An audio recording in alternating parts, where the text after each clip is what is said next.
In 1907, Britain and France embraced Russia. They used honey, in a triple alliance, Britain, France and Russia. And the honey that they used to trap Russia was that if we win the war that's coming with the Ottoman Empire, you will get Constantinople, which is what Russia wants. But they promised Russia one thing through the front door, and they took it back through the back door, like what they did to the Arabs. These are people with PhDs in deception. If they tell you that the sun is shining, don't believe them. Go outside and look up in the sky, see whether the sun is shining. When the Russian army had fought in the First World War and had suffered the most losses, the brunt of the kill were Russians. And they were now winning the war. And the Ottoman Empire was collapsing. And the Russian army is only an arm's length away from Constantinople. They don't want Russia to get Constantinople. No. So what did they do? Russian Jews organized and executed the Bolshevik Revolution, which overthrew the Russian monarchy. They killed the Tsar and the whole family, overthrew the government, and took Russia out of the war. So the Russian army had to stop in its tracks and could not go to Constantinople. In other words, the Russian Jews stabbed Russia in the back. They did more than that. They brought communism. Communism is not Russian. These dum-dums don't understand that. Communism was created to destroy Russia. Why don't these dum-dums understand it? Communism is not Russian. Communism was created to destroy Russia, to destroy the Russian Orthodox Church. So they brought communism in the Soviet Union. And for the next 60, 70 years, this Zionist-created entity called the Soviet Union waged war on religion, waged war on the Russian Orthodox Church, killed the priests, closed down the monasteries and churches and so on. 60, 70 years. And then, when the appropriate time came and Israel came into being, it is this same Soviet Union which opened the doors for millions of Russian Jews to now migrate to Israel. If you go to Israel today, you might believe you're in Russia. So many people speaking Russian. These are the Russian Jews. And then the Soviet Union, 6 years after Israel came into being, did something strange and mysterious. Crimea is Russian territory. Crimea is a part of Russia. The Soviet Union decided to give Crimea as a gift to Ukraine. Why did they do that? The historians don't tell you. So let Imran tell you. They gave Crimea to Ukraine in order to stab Russia in the back one more time. Because if Russia loses Crimea, it will enhance Israel's security. The Russian Navy is based in Crimea, and there's a straight line from Crimea to Constantinople. To get out of the Black Sea, And to get into the Mediterranean Sea, you got to pass through the Bosphorus. And the city of Constantinople is located right there on the Bosphorus. So they gave Crimea as a gift to Ukraine. They never bothered to consult the people of Crimea and get their consent. No. They never bothered to seek the permission of the Russian people. No. But Washington doesn't want to hear that. The foolish man who now sits in the White House of the United States, the foolish man who would like to pretend that he's a man of wisdom, he doesn't want to hear. But what are the rights of the Russian people? Were they not violated? Do they not have the right to correct Iran and recover the territory which was unjustly taken away from them on Israel's behalf? Obama doesn't want to hear that. It's inconvenient for them. But in this masjid, we will expose whether it's convenient to you or not. They did more than that. Not only did they give Crimea to Ukraine, but earlier on they gave eastern Ukraine. Eastern part of it, now eastern Ukraine, was Russian. It was Russian. And the Soviet Union gave it as a gift to Ukraine. Why is it being given to Ukraine? Answer is that when the proper moment comes, the same people who brought the Soviet Union into being now have a method by which they can cause it to collapse. The method that they're using now in Venezuela, popular demonstrations, they did it in Egypt, they did it in Tunisia. They are masters of that. They did it with the Soviet Union. I used to think that the Soviet Union collapsed because of Allah's kindness. But I was wrong. No, it was the Zionists who brought down the Soviet Union because they didn't need it anymore. Like tomorrow they wouldn't need you anymore, Saudi Arabia.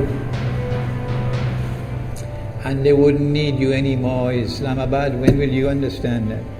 They'll just throw you to the dogs. You served them long enough. So they brought down the Soviet Union. Why? So that Ukraine might emerge as an independent state. That's danger for Russia. They prepared the way. And now Ukraine emerges as an independent state. So the rope is around Russia's neck now.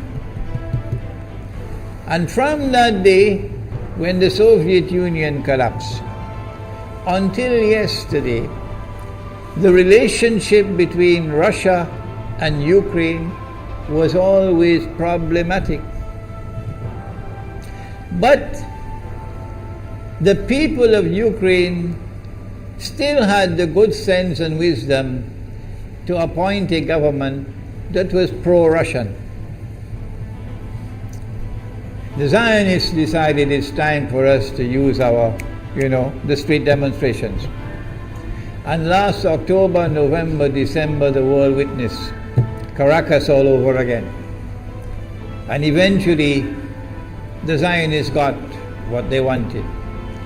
You have the money, and you can send in your special people, snipers who will kill, and so on, throw petrol bombs and so on. And eventually they got what they wanted. They created enough havoc.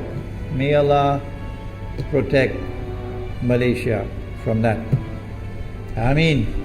Ameen. And the president of Ukraine fled. He's a democratically elected according to your method, Mr. Obama, according to your system. He's a legally elected president of Ukraine. And he had to flee. And these hypocrites in Washington and London and Paris, who would like us to believe that they are honorable men. They are not. Instead of standing on the side of the legally appointed president and demanding the rule of law, they all showed their colors as hypocrites in immediately recognizing the new government in Ukraine. The new government in Ukraine is anti-Russian. That's what they wanted. That's why they brought down the Soviet Union, to bring in a Ukraine into being as independent state, and then to eventually get an anti-Russian government in Ukraine. If by Allah's kindness Putin had not intervened and been so spectacularly successful, this is what the plan would have been. The new government in Ukraine would have joined NATO, and Russia could not stop it. And when the new government in Ukraine joined NATO, NATO will then send its armed forces into Ukraine. It could include nuclear weapons. Then Ukraine will pick a fight with Russia and decide that Russia must now vacate Crimea. Shut down your naval base. The rope is now tightened around your neck. Russia has to put its tail between its legs and withdraw its fleet, Black Sea Fleet, from Crimea. Russia is no longer a naval power. Quick crack, you finish, and Israel will celebrate. That was the master plan. But Allah planned, and Allah's plan was successful. And it is time for the Muslim world to recognize and to see, I cannot influence governments, so what can I do? Don't bother, you waste your time with governments. But the people can understand that this was Allah's plan. They planned, the enemy planned for so long, and at the last moment Allah intervened. And Putin was able to get the people of Crimea to vote in a referendum. And they voted 90-something% in favor of returning to Russia. They were a part of Russia, and they want to return to Russia. So Putin was successful in delivering to the Zionist movement the first defeat it has ever suffered, significant defeat in the more than 100 years since the Zionist movement was established. If that is not a sign from Allah, it's time for you to wake up. Putin is now succeeding in eastern Ukraine as well, because they're barking like dogs in Washington and London and Paris. Barking. It is Russia which is doing it. It is Russia which is doing it in eastern Ukraine. Oh, but when the Ukrainian government send the Ukrainian armed forces into eastern Ukraine, they don't want to fight. They say, we will not fight our own people. They refuse to fight. So the only way that the government of Ukraine could now stamp down the insurrection, the popular resistance in eastern Ukraine, is by calling on Washington, come and send your Marines. And then what will Putin do? The Russian armed forces are amassed on the Ukrainian border. So the Ukrainian soldiers are refusing to fight their own people for two reasons. Number one, why should we do your dirty work for you? We're not going to fight our own people. That's not what soldiers are for. And number two, if we make the mistake of using guns on these Russian-speaking Ukrainians, what will the Russian army do to us tomorrow? And they have already said, Putin has already said, we are going to intervene to defend our people. He's already said it plainly. The writing is on the wall. Putin has won a victory in Crimea. Whether governments like it or not, whether governments vote this way or that way, is now irrelevant, because we all know that they have to vote where the butter is. Putin is on his road to a second victory in Ukraine. And they can't take defeat after defeat.